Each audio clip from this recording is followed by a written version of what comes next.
What's up? Welcome back to another video right here on Freewheel Photos. Today, we're going to be editing a minimalist type of black and white image. And I shot this while I was at Imaging USA at the beginning of the year. And this image just spoke to me today. So I'm going to go ahead and edit it. Now, if you don't have ON1 Photo RAW and you would like to pick up a copy, consider using my coupon code FreeWheelPhotos20. You'll save a little bit of money and I make a small commission. And I thank everyone who uses that coupon code. So let's go ahead and jump into it. So here is what I was able to achieve from the final look. And this is the before. Now, this is obviously before I've edited the image. And we're going to try and get back to something like this. So let's go ahead and click the original. Okay, so now the image is reset and we're ready to get started with the editing. So my first step is going to be cropping the image. I just feel like the symmetry of the image could be fixed a little bit better. So I'm using a 5x4 or 4x5. Wow, can't speak. Early in the morning. I'm using a 4x5 crop to get the image where I want it, using the rule of thirds, putting one light over here on the right side and the other light over on the left side. So probably something like that I think works well. I'm going to hit return or enter to go ahead and lock that in, commit it to the image here. So once that's done, I could turn on Brilliance AI, but I'm not going to. In fact, or instead, I'm going to come over to local. I'm going to hit add adjustment. And I'm going to create a depth mask because this is one of those new features inside of Photo RAW 2025.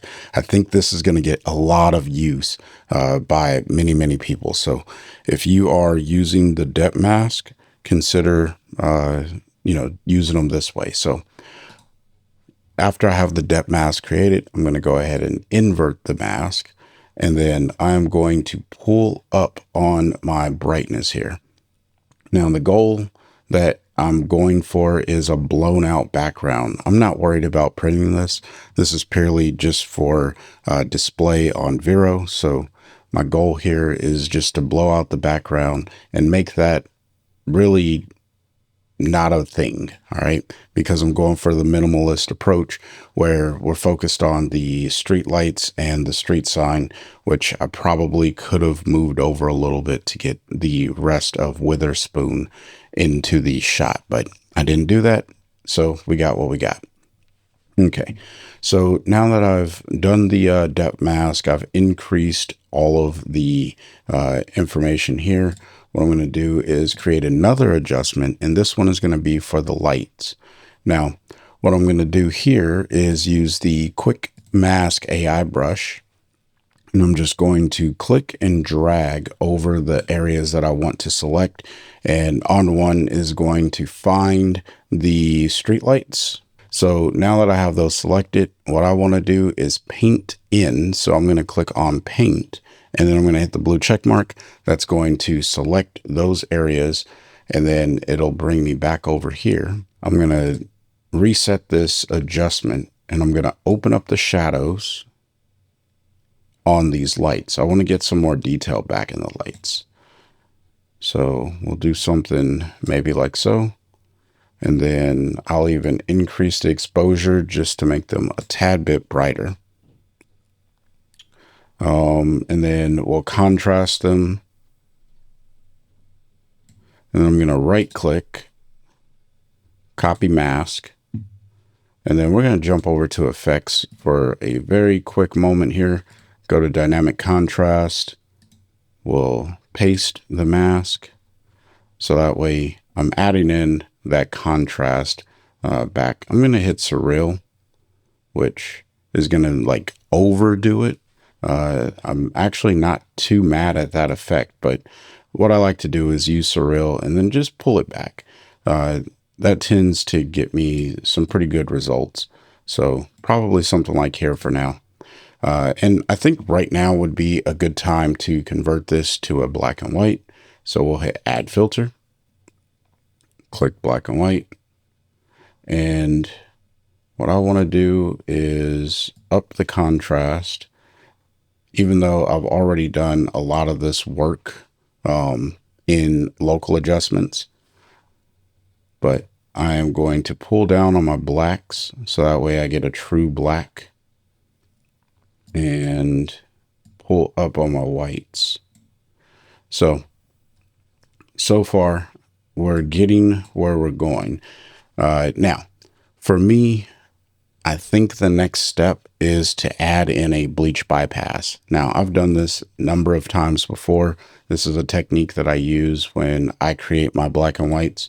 And it just adds another dynamic, I think, to the overall image, which is why I enjoy doing it. Now, this photo doesn't need as much of that effect, so I'm going to pull it down, and I'm going to pull the brightness down as well.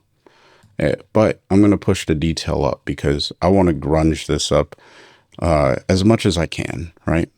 So we'll leave that like so. The next step is going to be adding in a glow. So we'll go ahead and add in a glow right over the top of this. And what I like to do is crank it up just to see what's happening and then dial it back to a point where, let me turn it off, turn it on. It's very subtle, but what I'm going to do is actually click on the blending, and we're going to change the blend mode here over to, we'll go with lighten. So that way it's only targeting those brighter areas in the image, which is fine. And now I can probably increase this further. Yeah, you can see what it's just increasing the light that's happening in the image. And if I turn this off and on, you'll look inside of the light bulb there, and hopefully this is coming through on YouTube. But if I turn it off and turn it back on, you can just see how that light, it starts to impact right in here.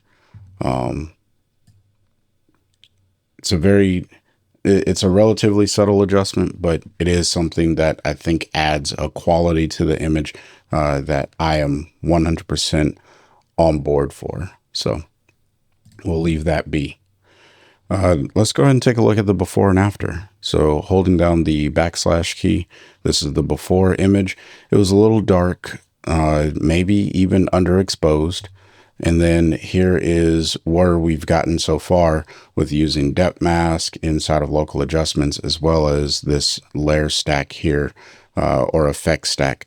So I'm really happy with where we are right now. The last thing that I would do to this image, well, two things. I would like to add in some film grain because I think that that's always beneficial to do. So I'm going to go with something like a 400, just so that way the grain, and I'm going to make the grain size really, really large. It is really not showing up on here, and that's fine. I know that it's there because I can see the subtle change. You know, this edit is all about subtlety, but for the sake of making sure that it comes through on YouTube, I'm going to go with the 3200. And you can really see what it's doing in the sign here. And this is starting to give me like the vibes of like a newspaper, a newspaper look, like an old newspaper. So that makes me wonder if I should throw a antique or a vintage filter on here. Okay. And, you know, this is me just taking a quick look around. I think the Stockholm look actually works pretty well. And then if I wanted to, I could fade this just a bit here, and then maybe pull down on the brightness, because I do like the contrast aspect. But I think if I fade it too much, it just looks too washed away for me. So I'm not a fan of that. But I do like what the antique look is doing here. I may actually pull down the opacity on it though, because I feel like it was throwing too much of a blue look into the overall image. So turn that off and turn it back on. And now you can't even tell that it's even on there. It's just like a subtle look. Very, very subtle. So let's, I don't know if I even need that. Let's try the vintage filter. You know, this is how you figure out if you want something or not. So just bear with me. These are, now this is actually kind of cool. I don't like the yellow in the far background. I would have to fade that, but let's see. I do like what this is doing overall. And I don't know if, yeah. So let's just keep what we got with the antique. I think that that was doing the best for us, except for I faded it out too much. So maybe something like so, or maybe not at all. I think I do like it more just black and white. So I think I'm just going to keep it like so. Sorry I took you down a rabbit hole, but you know, that's just how I edit. Now, with that being said, I think we've gotten to a point where we're kind of back to the black and white image that I showed at the beginning of this video. So here is the final product, or the preview before I did the edits. And then here is the image after all of the edits have been done. So let me know what your questions are in the comment section. If you want to learn more about ON1 Photo RAW, consider signing up for a one-on-one coaching call with me. The link's in the description box below. Until next time, I want you to stay inspired and keep creating. Peace.